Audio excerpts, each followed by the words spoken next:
আব্বা আজান তুই বাইচে আসোস? এই যে আমি বাইচে আছি। ভাই তুমি না মারা গেছো?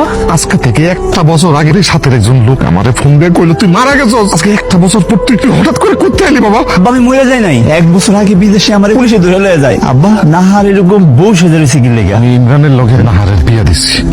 কি কইলে তুমি আব্বা এটা? আমার বউয়ের লগে ছোট ভাইয়ের লগে বিয়া দিছো? কোনো কথা আব্বা? তুই কি করলা আব্বা? এই কাজটা করা ছাড়া আমার কোনো উপায় ছিল না। তুমি ওকে তালাক দিতে বলো। প্রশ্নই আছে, আমি কি লেগে তালাক দেবো? আর দেখ আমি তো মরি নাই, আমি বাইচে আছি। মানে বললেই হয়ে গেল না? তুমি এসে বললা যে আমার সাথে সংসার করবা, তালাক দিয়ে দিমু? এত সহজ? হ্যাঁ তুমি কোথায় গেছো? মারা বলছিলাম ওর ভাইজান মারা গেছে, তাহলে এখন কোথেকে এলো? আমিও তো বুঝতেছি না। সে যেহেতু চলে আসছে, যদি টাকা পাঠাইছে না, আর যদি হিসাব চাই দিতে পারবা? এই যে জমি জমা নিজের নামে লেখা নিছো। আব্বা আমি যে আপনার টাকা পয়সা গুলা পাঠাইছি টাকাগুলো আমার দেন, আমি কিছু একটা কইরা খাইছি সব তো ছোট ভাই মানে। আব্বার জি গেলাম যে বিদেশ থেকে যে টাকা পয়সা পাঠাইছি এগুলো কই? ওগুলো সব টাকা পয়সা তোর কাছে। আর টাকা পয়সা আর আমার জমি আমার ফেরত দেওয়ার ব্যবস্থা কর। কোনো কিছু আমি ফেরত দিতে পারবো না।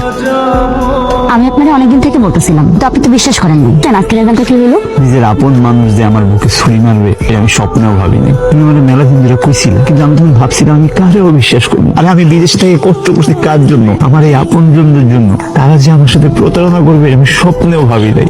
আমার মতো হতভাগার কি করা উচিত সেটাও আমি জানি না। আর আমি সেই অনেক আগে থেকে পছন্দ করি। আপনি যদি চান তাহলে আপনি আমার সাথে আবার নতুন করে সংসার শুরু করতে পারেন।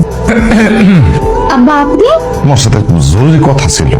বলতেছিলাম কি বৌমা আমার 20,000 টাকা লাগবে। 20,000 টাকা লাগবে মানে? আপনার আমি কিছুদিন আগে টাকা দিলাম। আমার টাঙ্গালে পাঠাই দেবো জরুরি।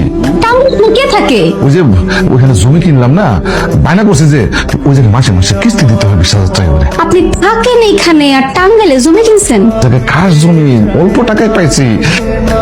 এই কথাটা আপনি আগে কইবেন না? ঠিক আছে আপা, এই যে এখানে টাকা আছে। তুমি আসলে আমার বলতে হইব না, টাকা ঠিকঠাক আছে। তুমি আসলে আমার লক্ষ্মী বৌমা।